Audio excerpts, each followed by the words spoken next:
আজকে আমরা ডিএক্সএন কোকোজি নিয়ে কথা বলবো। এটা একটা ওয়েলনেস ড্রিঙ্ক, আর এর প্রেজেন্টেশনটা দিয়েছিলেন সাদমান হোসেন ইমন। তো চলুন এই প্রেজেন্টেশনটা একটু ভেঙে চুরে দেখা যাক কি আছে এর ভেতরে। আচ্ছা, একটা চকলেট ড্রিঙ্ক কি আসলেই সুপারফুড হতে পারে? এই প্রশ্নটাই কিন্তু পুরো প্রেজেন্টেশনটার মূলে। চলুন দেখি তাদের মার্কেটিং ক্লেমগুলো আসলে এই প্রশ্নের কতটা উত্তর দিতে পারে। তো এই উত্তরটা খোঁজার জন্য সবার আগে দেখা যাক এই যে স্বাস্থ্যকর হট চকলেট বলা হচ্ছে এটা আসলে কি এবং কাদের জন্য তৈরি। প্রেজেন্টেশন অনুযায়ী ডিএক্সএন কোকোজি হল একটা ইনস্ট্যান্ট চকোলেট ড্রিঙ্ক। এর মধ্যে নাকি আছে প্রিমিয়াম কোকো আর গ্যানোডার্মা লুসিডাম নামের একটা এক্সট্র্যাক্ট। বলা হচ্ছে এটা নাকি পুরো পরিবারের জন্যই ভালো, এনার্জি দেবে, সুস্থ রাখবে, আর সবচেয়ে বড় ব্যাপার হলো এটা ছোট ছোট প্যাকেটে আসে, মানে বানানো খুবই সোজা। তাহলে এর স্বাস্থ্য সম্পর্কিত দাবিগুলোর ভিত্তি কি?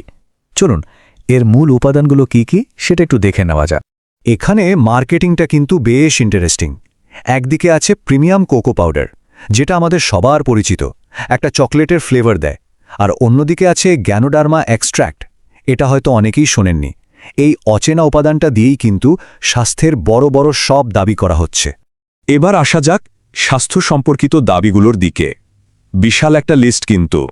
শুরুতেই বলা হচ্ছে মন আর শরীরের উপকারের কথা, যেমন এটা নাকি ইমিউন সিস্টেমকে সাপোর্ট করে, ন্যাচারাল এনার্জি দেয়, আবার অন্যদিকে ফোকাস বাড়াতে সাহায্য করে, ব্রেইনে অক্সিজেন সাপ্লাই বাড়ায়, এমনকি স্ট্রেস কমাতেও নাকি কাজ করে। শুধু তাই না, শরীরের ভেতরের জন্য নাকি অনেক উপকারী। বলা হচ্ছে এটা হার্টের জন্য ভালো, ব্লাড প্রেশার কন্ট্রোলে রাখতে সাহায্য করতে পারে, হজমেও নাকি সাহায্য করে। আর কোকো আর গ্যানোডার্মা দুটোতেই নাকি প্রচুর অ্যান্টিঅক্সিডেন্ট আছে, যেটা কোষ্ঠকাঠিন্যের মতো সমস্যাও দূর করতে পারে। আর প্রেজেন্টেশনের একটা বড় অংশই কিন্তু বাচ্চাদেরকে নিয়ে। বলা হচ্ছে এটা নাকি বাচ্চাদের হাড় আর মাসল তৈরিতে সাহায্য করে, যারা খেতে চায় না তাদের রুচি বাড়ায়, আর পড়াশোনায় মনোযোগ বাড়ানোর দাবি তো আছেই। মানে বুঝতেই পারছেন, টার্গেট অডিয়েন্স কিন্তু এখানে মূলত অভিভাবকরা। আচ্ছা, এ তো গেল দাবির কথা, কিন্তু এর ভেতরে আসলে কি আছে? চলুন এবার ইনগ্রেডিয়েন্ট লিস্টটা একটু খুঁটিয়ে দেখা যাক। তো মূল ফর্মুলাটা দেখলে মনে হবে বেশ সহজ সরল।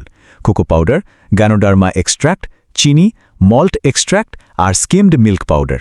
বেশ পরিচিত সব নাম, তাই না? কিন্তু আসল ব্যাপারটা লুকিয়ে আছে আরেকটু ভেতরে। ব্যাপারটা হলো এর নন ডেয়ারি ক্রিমারটাকে নিয়ে। এর উপাদানের লিস্টটা বেশ লম্বা। এখানে আছে glucose syrup solids, vegetable fat, তারপর E340, E451-এর মতো স্টেবিলাইজার। আরও আছে সোডিয়াম ক্যাসিনেট, যেটা দুধ থেকেই আসে, আর E471, E472-এর মতো ইমালসিফায়ার। মানে বেশ কিছু প্রসেসড ইনগ্রিডিয়েন্ট কিন্তু এখানে আছে। আরেকটা জরুরি বিষয়, যেহেতু এতে দুধের উপাদান বা মিল্ক ডেরিভেটিভ আছে, তাই যাদের ডেইরি প্রোডাক্টে অ্যালার্জি আছে তাদের জন্য কিন্তু এটা একদমই নয়। প্রেজেন্টেশনটা কিন্তু শুধু একটা ড্রিঙ্ক বিক্রি করেই থেমে থাকছে না, এটাকে দেখানো হচ্ছে আরও বড় কিছু হিসেবে। এটা বানানোর নিয়মটা খুবই সহজ। একটা প্যাকেটের সবটুকু একটা মগে ঢেলে 150 থেকে 200 মিলি গরম পানি মেশাতে হবে। তবে খেয়াল করার মতো বিষয় হলো ফুটন্ত গরম পানি দিতে কিন্তু না করা হয়েছে। সম্ভবত এর ভেতরের পুষ্টিগুণ বাঁচানোর জন্যই এই পরামর্শ। শুধু গরম পানি দিয়ে খাওয়ায় না, এটাকে আরও নানাভাবে ব্যবহারের কথা বলা হচ্ছে, যেমন ঠান্ডা পানীয় হিসেবে, স্মুদিতে মিশিয়ে, এমনকি দই বা ওটমিলের ওপরে ছড়িয়েও নাকি খাওয়া যায়। মানে এটাকে একটা লাইফস্টাইল প্রোডাক্ট হিসেবে তুলে ধরার চেষ্টা আর কি। আর ঠিক এখানেই প্রেজেন্টেশনটা একটা বড় মোড় নেয়। প্রোডাক্টের গুণাগুণ থেকে আলোচনাটা চলে যায় সরাসরি বিজনেসের দিকে। বলা হচ্ছে পৃথিবীর যে কোনো দেশ থেকে ডিএক্সএন বিজনেস শুরু করা যায়। তাহলে শেষ পর্যন্ত প্রশ্নটা কি দাঁড়ালো? ডিএক্সএন কোকোজি কি শুধুই একটা হেলথ প্রোডাক্ট, নাকি একটা লাইফস্টাইল চয়েস, অথবা পুরোটাই একটা বিজনেস অপরচুনিটি? মজার ব্যাপার হলো এই প্রেজেন্টেশনটা কিন্তু খুব কৌশলের সাথে এই 3টা পরিচয়কেই এক প্যাকেজে নিয়ে এসেছে। তো এই অসাধারণ পণ্য আর ব্যবসার সুযোগ নিয়ে যদি আরও বিস্তারিত জানতে চান বা কোনো রকম সহযোগিতা লাগে, তাহলে স্ক্রিনে দেওয়া তথ্যের মাধ্যমে সরাসরি যোগাযোগ করতে পারেন। DXN global networker Sadman Hossain Emon এই ব্যাপারে সব রকম সাহায্য করার জন্য আছেন। আর তার নতুন ভিডিও আর বিজনেস টিপস পেতে গ্রোয়িং উইথ ইমন নামে তার টিকটক, ফেসবুক পেজ আর ইউটিউব চ্যানেল ফলো করতে পারেন।